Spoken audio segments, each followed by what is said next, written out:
Olá, sou o professor Marcelo Dores, professor de Geografia, e hoje, nessa aula, a gente vai falar sobre a composição da população brasileira. Antes, eu peço que você se inscreva, que você dê uma curtida, deixa aí o seu joinha, seu coraçãozinho, deixa sua dúvida, seus comentários aí na seção adequada. Tudo bem? Venha comigo.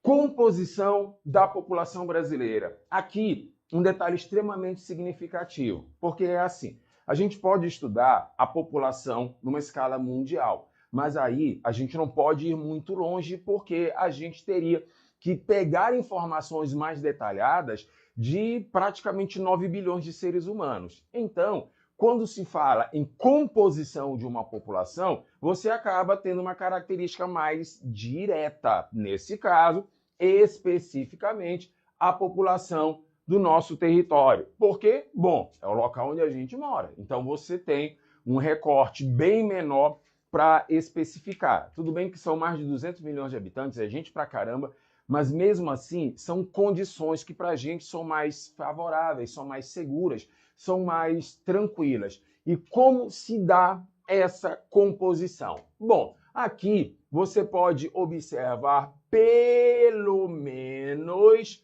3 características, só que nessa aula a gente vai enfatizar só uma, mas acompanha só para se ter uma ideia. Você tem a composição étnica da população brasileira. É importante a gente observar esse detalhe, já que o nosso país ele vem de uma herança colonial, onde você observa a presença do elemento europeu colonial. Eita. Colonial. Pronto, quase que não sai.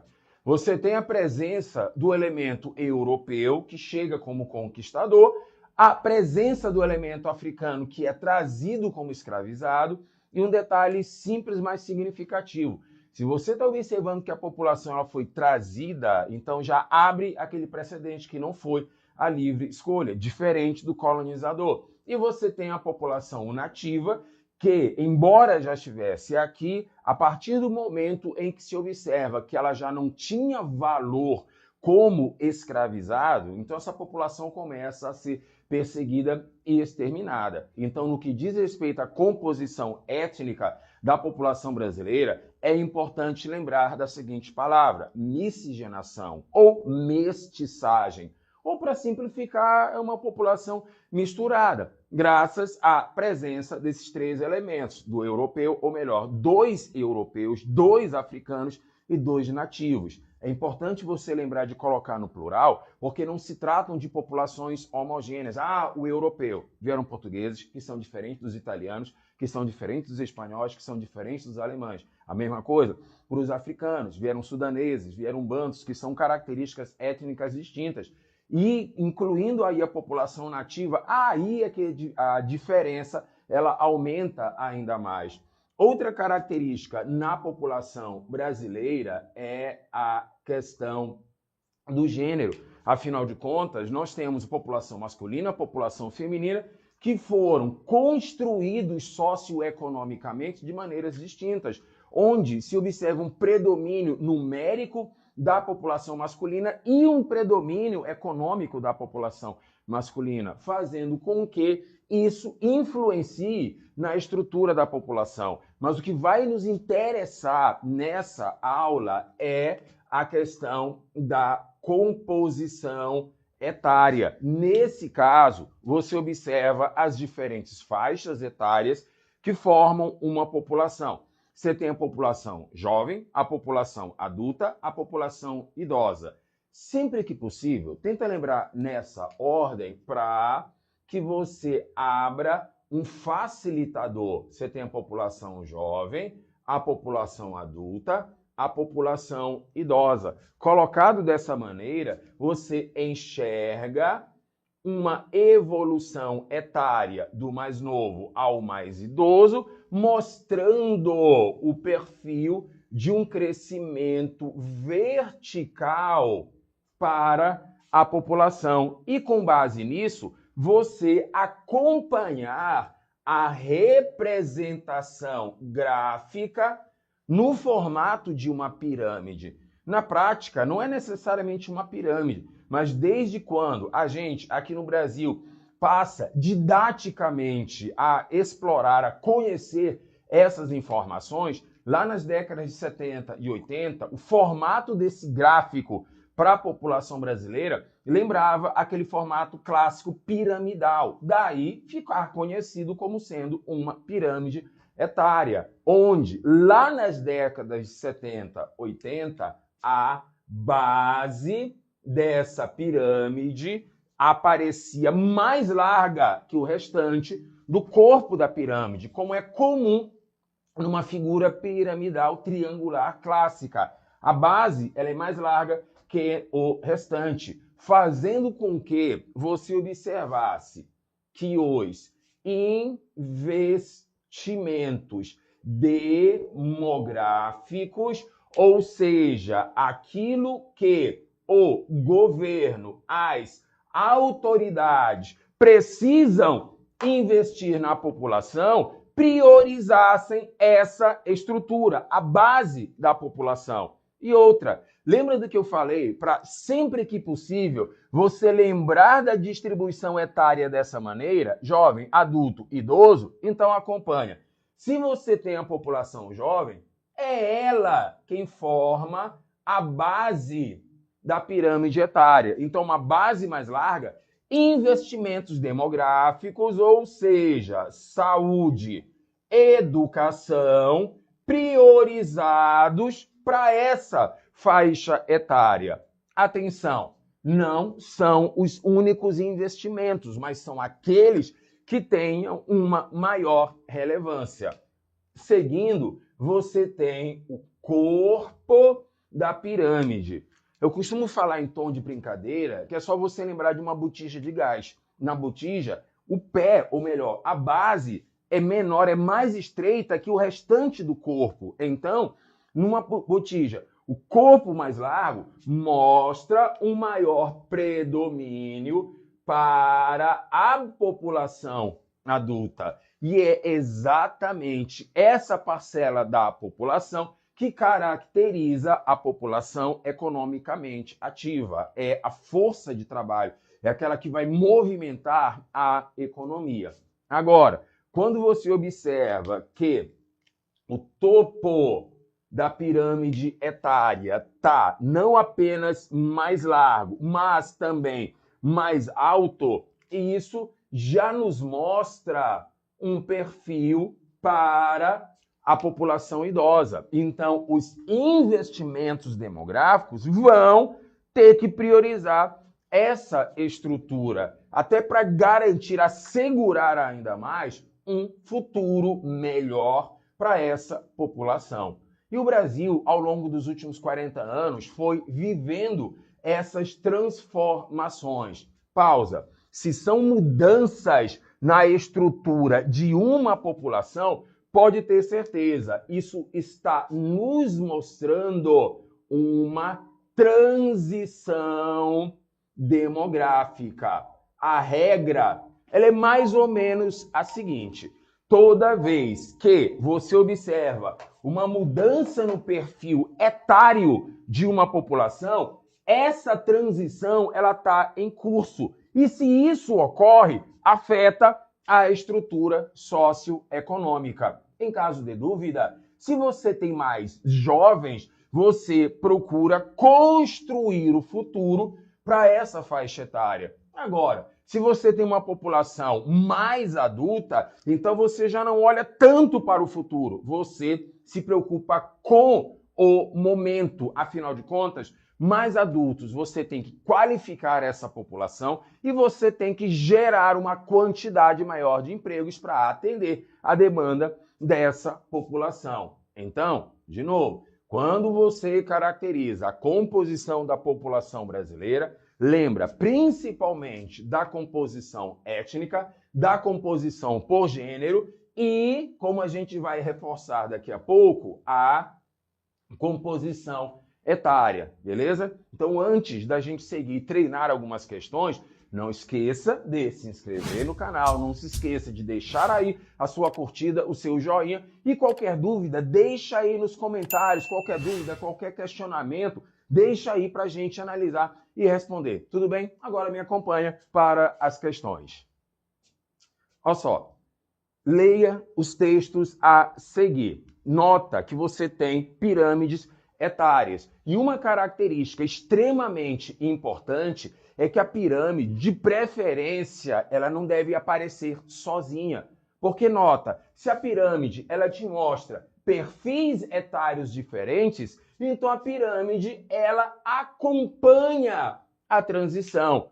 Nota aí na imagem, você tem uma pirâmide da década de 80, depois uma pirâmide de 2011 e outra projetada para 2040. Sendo assim, esse intervalo de 3 décadas de uma para outra, né, arredondando, mostra exatamente um perfil para a população. Acompanha comigo. Você tem na primeira pirâmide aquele formato, como eu falei, triangular, piramidal, clássico, com a base muito mais larga do que o restante do corpo da pirâmide. Passadas 3 décadas, nota, quem tinha nascido na década de 80 já vai estar com 30 anos, ou seja, já é população adulta. Então, nota que as partes mais largas são exatamente aquelas partes entre a faixa de 20 e de 60 anos, exatamente o perfil da população adulta. Nota também que a base, o pé, dá uma olhada naquela parte mais baixa, inferior a 10 anos, ela está mais estreita, ou seja, já não tem tantas crianças nascendo. Isso já vai nos mostrando claramente essa transição demográfica. E quando você observa a projeção para 2040, você tem uma quantidade significativa já na parte do topo, mostrando não só um número maior de idosos, porque o topo ele está mais largo, principalmente para a população feminina, mas ele também está mais alto, ou seja, tem mais idosos e os idosos estão vivendo cada vez mais. Tem um nome para isso, longevidade, o que mostra essa característica. E um detalhe que eu sempre costumo observar, eu chamo de efeito gangorra. Sabe, gangorra, aqueles parquinhos, aqueles brinquedos de parquinho? Olha só, quando um lado da gangorra está baixo, o outro lado está alto. Então acompanha. Primeira pirâmide etária, década de 80. A base ela está larga, mas o topo está estreito. Então você tem uma maior natalidade, mas nessa época uma expectativa de vida menor, o que acaba fazendo com que os investimentos passem para uma faixa etária. Quando você observa a projeção para 2040, está justamente o contrário. Os índices de natalidade diminuíram, mas a expectativa de vida aumentou. Então, no caso da realidade brasileira, você pode observar adequadamente esses aspectos. Mas me acompanha no restante das informações. Secretário da SNDPI defende o aumento do número de geriatras na rede pública de saúde.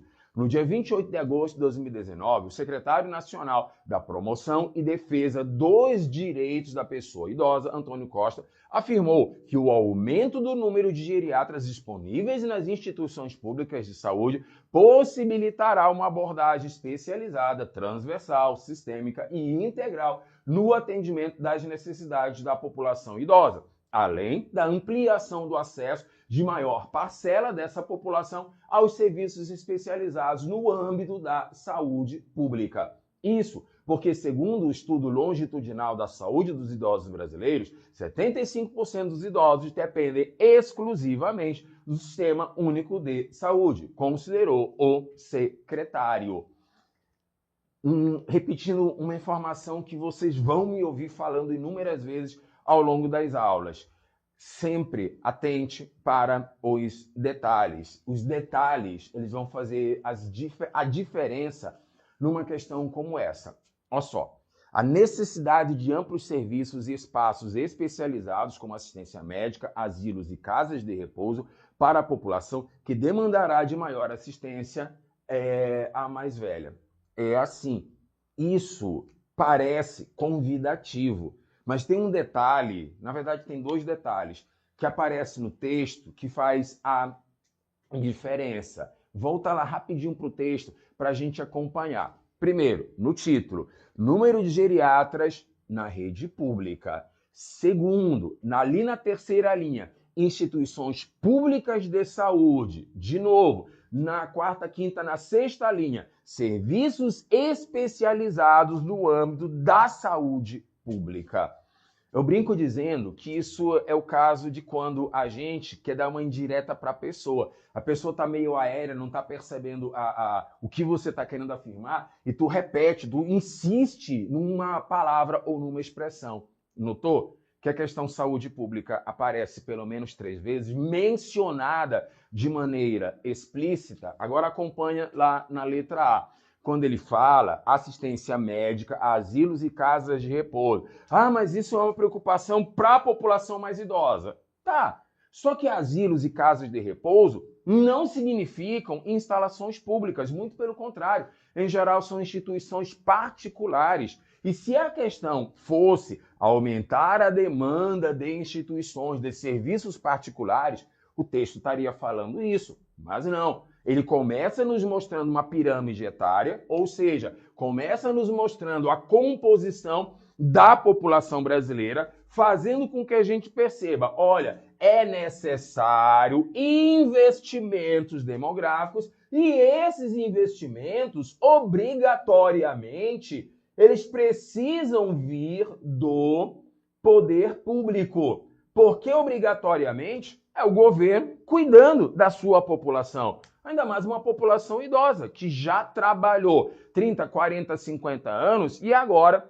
precisa de um descanso merecido, e esse descanso é proporcionado justamente pelo poder público. Como na letra A, ele deixa essa dualidade. Pera, asilo, casa de repouso, pera, pode ser do poder público, mas também pode ser da iniciativa privada. Então, gerou essa dualidade, já se afasta da informação. Então, não poderia ser a letra A. Vamos para a próxima. Que apesar da pirâmide etária apresentar uma redução da população idosa, década de 80, a população idosa estava menor, mas a projeção para 2040 mostrava uma população idosa maior. E, de novo, atente aos detalhes. Estou gravando essa aula em março de 2025. Então, são 15 anos restantes para o limite que ele projetou. Então, a tendência é o número de idosos aumentar cada vez mais.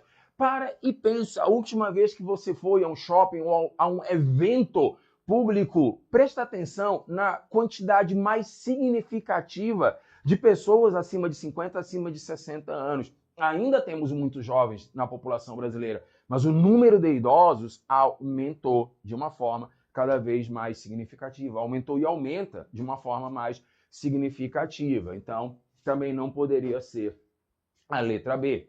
Letra C, que a sociedade civil organizada, em vista das projeções para a população brasileira para o ano 2040, vem exigindo a integração dos diferentes setores da política pública para atender às necessidades da população idosa. Parece convidativo, mas se você parar para observar, o título do texto menciona a questão de geriatras, menciona a questão de profissionais voltados diretamente para aquele público. Ah, mas precisa integrar os diferentes setores. Então, tá.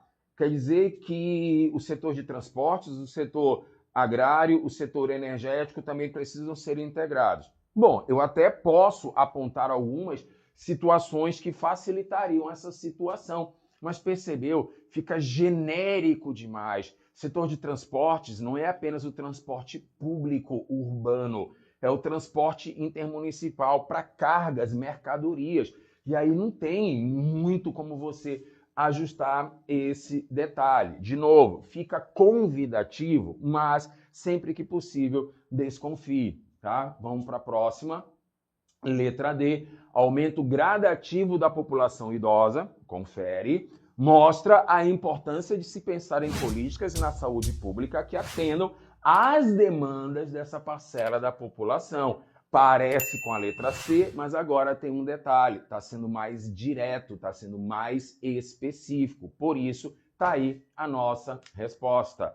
Só analisando a letra E, que a pirâmide etária, embora incapaz de apresentar o grau de desenvolvimento de um país, então tá.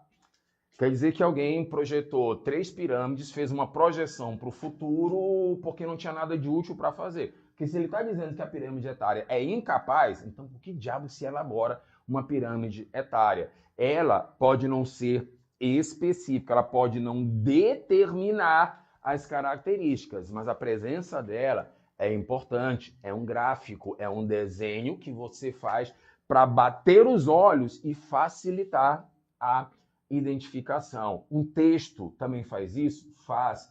Mas vamos ser frios e calculistas. Algumas pessoas leem um texto e tem tanta palavra ali que elas às vezes se atrapalham. Ou vai que a pessoa tenha alguma deficiência na visão, esteja lendo ali, comece a embaralhar as informações. O gráfico, o desenho, ele é mais direto. Por isso que de vez em quando se faz um comentário jocoso. Fulano, entendeu? Ou quer que eu desenhe? Porque o desenho meio que facilita um pouco a situação. Beleza? Vamos para a próxima.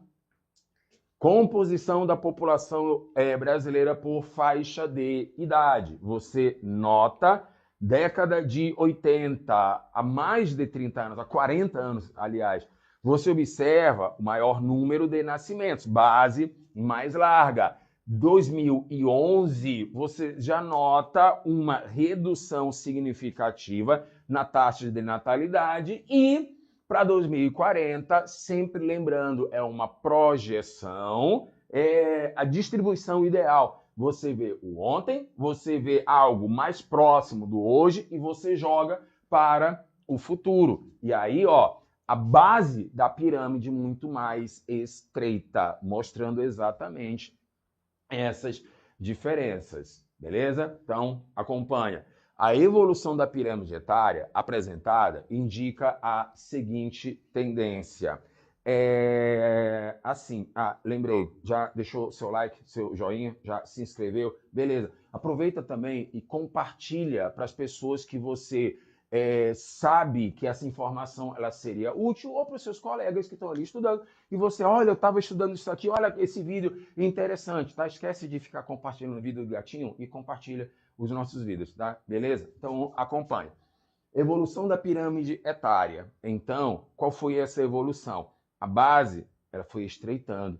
Lembra do que eu falei na outra questão, do efeito gangorra? Se a base estreitou, ou seja, se ela diminuiu, a expectativa de vida, ela vai aumentando. Se a expectativa de vida aumenta, significa que se tem maior longevidade. E se tem maior longevidade, vamos lá, isso aponta para um crescimento da faixa juvenil? Não. O que está acontecendo é que a população ela está envelhecendo, ela está se tornando mais madura. Então, não condiz com a letra A. Se a população está mais madura, então, peraí, eu posso afirmar que a expectativa de vida ela está aumentando. Então, aí a gente já tem a nossa resposta, a letra B. Mas, de novo, dá uma verificada nas outras informações. Sempre tenha esse cuidado. Elevação da taxa de fecundidade. Fecundidade, ela conversa direto com a natalidade. Atenção, fecundidade é um conceito, natalidade é outro conceito, mas os dois estão interligados. Então, se a natalidade aumenta, a fecundidade aumenta. Se a fecundidade baixa, a natalidade baixa. Tanto que nas aulas presenciais eu sempre faço um comentário meio indiscreto, que todos nós, em geral, temos mais tios do que irmãos, porque nossos tios são de uma outra geração, da geração de nossos avós, então tiveram mais filhos. Taxa de fecundidade elevada. Todo mundo tende a ter algum histórico na família, de alguma avó, bisavó, tataravó, que teve 7, 8, 9, 10 filhos. E, se você parar para observar, é uma diferença em relação ao que se tem hoje. Então, hoje, a taxa de fecundidade, ela tende a diminuir. E até como minha avó falava, vai parando, vai diminuindo, diminuindo, até que pare. Então, a tendência é que haja essa estagnação. Mesmo crianças ainda nascendo, mas nascem numa quantidade que não vai diferenciar significativamente no crescimento da população. Erro da letra D, predomínio da população masculina. É assim, a questão do gênero de uma população, ela pode ser observada também na pirâmide etária. Para isso, se convencionou você olhar a pirâmide e o lado esquerdo do observador ser o da população masculina e o lado direito do observador ser da população feminina. É uma convenção, é uma arbitrariedade que a gente teve que cometer para bater os olhos e facilitar a vida, para evitar, principalmente numa questão de prova, em que a pessoa ficaria olhando, sabe, o que eu tenho que olhar? Então, não, já está ali definido. Tanto que ou as pirâmides estão em cores, ou elas estão em tons diferentes de uma mesma cor, tons diferentes de cinza. E aí você bate os olhos e vê logo a diferença. E o lado da população feminina, principalmente para a população idosa, tende a ser maior. E se a gente acabou de observar que a expectativa de vida está aumentando, é porque os índices de mortalidade eles estão diminuindo, principalmente para a população jovem. Ou seja, quando eu vejo que a expectativa de vida está aumentando, lá no início, a mortalidade infantil ela está diminuindo. Então, gerando, novamente, aquela ideia do efeito gangorra. Tudo bem? Então, acompanha, vamos para a próxima. Composição da população residente total por sexo e grupos de idade. Uma estrutura feita entre a década de 90 e a década passada. Nota que aqui ele faz uma divisão, e essa divisão ela está representada pelos tons diferentes para as linhas.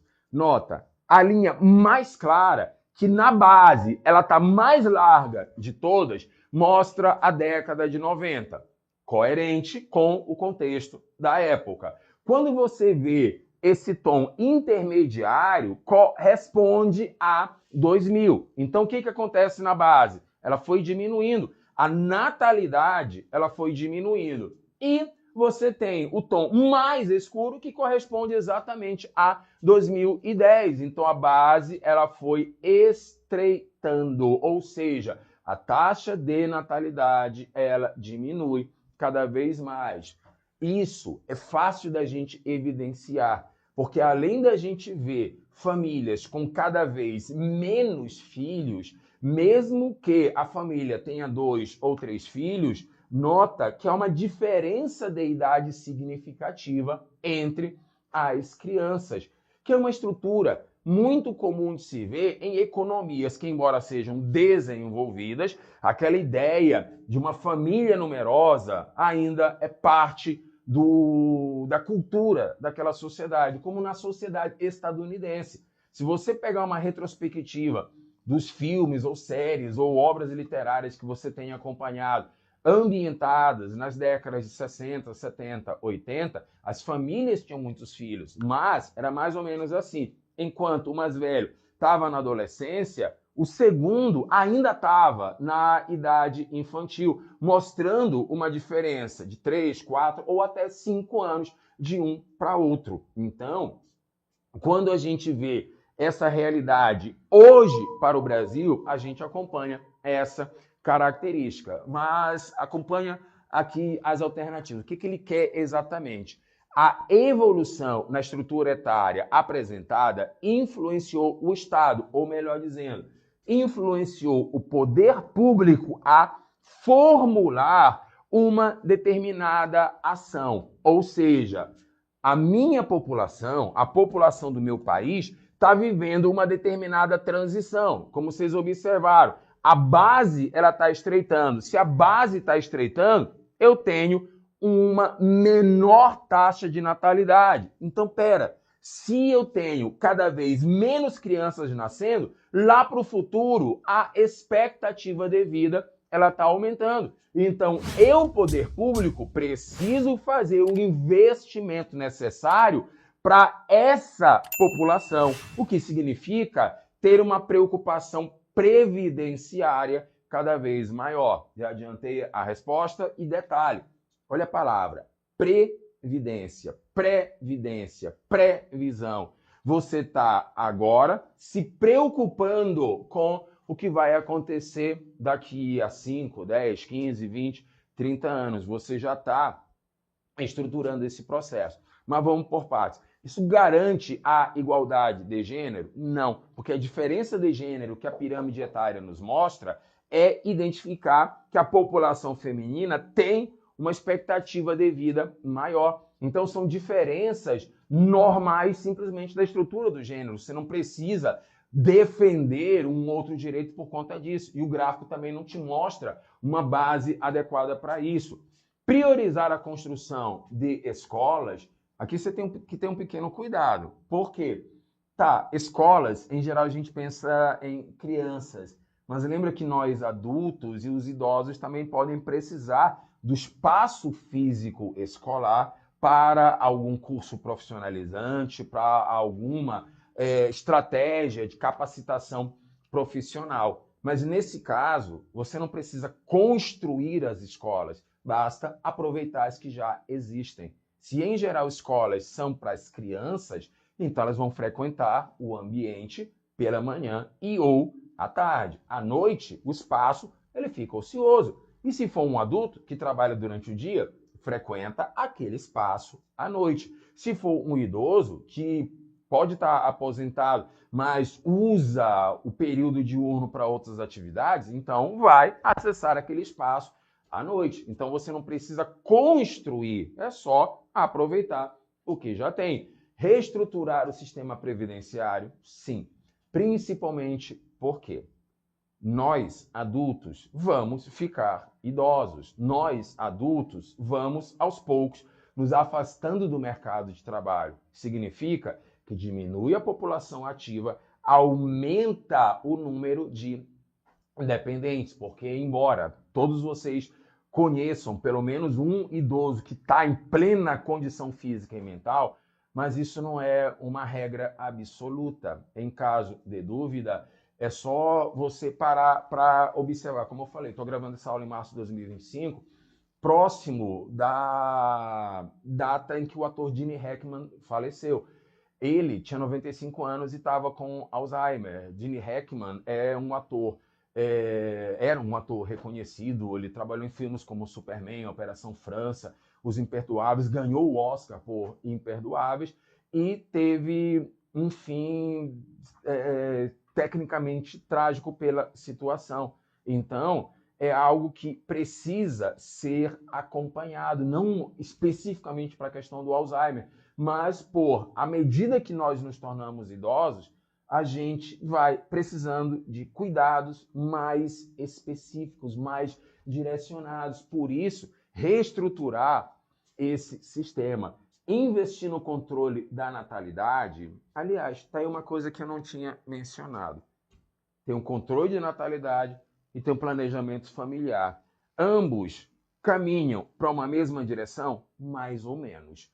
Só que o controle ele é determinado, ele é imposto. Isso é parte da política de Estado para gerenciar uma emergência. Tem crianças demais, tem nascimentos demais, isso começa a impactar a economia, então a gente tem que pisar no freio para recuperar o processo. Só que, paralelo ao controle de natalidade, você faz diversos outros investimentos sociais. Exemplo, a China. O problema é que quando a gente fala da China, a gente só lembra da política do filho único, porque é algo duplamente chamativo. Primeiro, pela política de controle de natalidade, e segundo, é a China, é comunista, então a gente já hostiliza, já implica logo. Mas o que pouca gente acompanhou é que, paralelo à política do filho único, o governo chinês foi investindo no desenvolvimento da sua própria sociedade. Do contrário, a China jamais teria se tornado a potência econômica que ela é hoje apenas com um controle de natalidade. É aquela situação que está bem ali na nossa cara, mas que nem sempre a gente enxerga.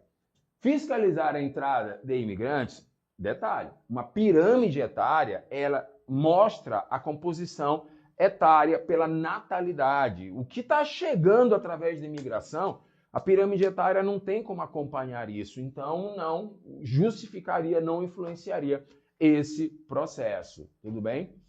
Então vamos para a próxima. Observe os gráficos abaixo. População por faixa etária, década de 80. Aquele perfil clássico com a base muito mais larga. E no outro, Brasil, população por faixa etária para 2000, 2 décadas depois do primeiro. Nota que a base, ela estreitou e lá no topo você tem um alargamento da pirâmide etária, deixando bem clara essa distribuição. Acompanhando o enunciado, ele vai dizer o seguinte: gráficos acima dizem respeito às pirâmides etárias brasileiras organizadas de acordo com os dados divulgados nos censos de 80 e 2000, realizados pelo IBGE. Na comparação, observa-se que a pirâmide etária da população brasileira está se tornando cada vez mais estreita e o ápice mais largo. Verifica-se também que o corpo está cada vez maior, o que reflete a diminuição das taxas de crescimento vegetativo, aquelas taxas resultantes da diferença entre natalidade e mortalidade, o que provocou uma mudança no perfil da pirâmide etária brasileira nessa comparação. Até tomando com base as questões que a gente já viu, a gente vê aquele cenário clássico da base da pirâmide estreitando, do topo da pirâmide ficando mais alto e mais largo. O cenário clássico de uma transição demográfica. Mas, acompanhando no enunciado e nas alternativas, a gente vai observar o seguinte. Não esqueça de deixar aí o seu like, deixar aí a sua curtida, o coraçãozinho e se inscrever no canal para você estar sempre recebendo ali as notícias e as atualizações. E também deixa ali suas dúvidas, deixe seus comentários, que a gente vai ter o maior prazer em ler e responder para que você acompanhe. Tudo bem? Então, já fez isso? Beleza. Agora, acompanhe. A respeito da análise das pirâmides etárias apresentadas acima, é correto afirmar que a análise das pirâmides permite verificar a composição etária de uma população e seu reflexo na estrutura da população economicamente ativa. Essa estrutura, grosseiramente falando, é a população adulta. Porque é assim, existe uma idade para a população poder ser considerada ativa. Grosseiramente falando, é acima de 10 anos, porque acima de 10 anos já é possível exercer algumas atividades remuneradas. Claro, dentro de algumas restrições, limitações por conta da faixa etária. Por isso, formalmente, a gente atribui a população adulta, a população economicamente ativa, para a população adulta. Ela já terminou as etapas obrigatórias da educação, ela já tem acima de 18 anos, pode até ser que ela já esteja numa faculdade, ou seja, já caminhando para uma qualificação. Então, a gente enxerga isso através da pirâmide etária. E ele menciona a qual é formada por pessoas que exercem atividades remuneradas. Não apenas estão disponíveis, mas estão ali também exercendo. Já temos a nossa resposta, mas, de novo, não custa nada você observar as outras alternativas. Assim como também não custa nada você deixar o seu like, seu joinha, então também não custa nada você fazer essa observação. A análise das pirâmides servem como subsídios para a elaboração de políticas previdenciárias, tudo bem, e influencia diretamente em questões que dizem respeito à concessão de benefícios, na medida em que diminui o número de pessoas aposentadas. Não. Porque se você vai definir políticas previdenciárias, é porque você tem um número maior de aposentados e a tendência é esse número aumentar. A análise das pirâmides etárias subsidia o Estado na elaboração de políticas públicas, na educação, saúde, saneamento e cultura, tudo bem, de modo que possam ser elaboradas ações que atendam às expectativas de uma população que está ficando cada vez mais idosa e não cada vez mais jovem. Letra D, análise das pirâmides etárias permite verificar a composição da população feminina brasileira e serve como subsídio para a elaboração de políticas públicas de gênero para uma população feminina cada vez mais jovem. Só tem uma maneira de uma população ficar cada vez mais jovem, que é com o aumento da natalidade. E só o aumento da natalidade não determina se vai ter mais homens ou mais mulheres. Isso é determinado ao longo da vida por conta dos indicadores de mortandade, que em geral são maiores para os homens do que para as mulheres. Por isso, a tendência é, quanto mais a população envelhece, maior acaba sendo a população feminina. Fora esse detalhe, e é algo que não tem como a gente determinar, não tem como você ter uma população mais jovem. E o erro da letra E, análise das pirâmides etárias, auxilia o Estado na elaboração de programas sociais, tudo bem, que objetivam a inclusão social e distribuição de renda na intenção de corrigir as distorções do crescimento desigual entre a população brasileira. Acontece que para isso você não precisa da pirâmide etária. Você faz isso observando o retrospecto de como está social e economicamente a população de um país, no caso do território brasileiro. Então é isso, pessoal. Não esqueça de deixar o like. Muito obrigado pelo acompanhamento, pela participação nessa aula. De novo, deixe o seu like, deixe o seu joinha, inscreva-se no canal, nos acompanhe. Qualquer dúvida, deixa aí nos comentários. Tudo bem? Obrigado, pessoal.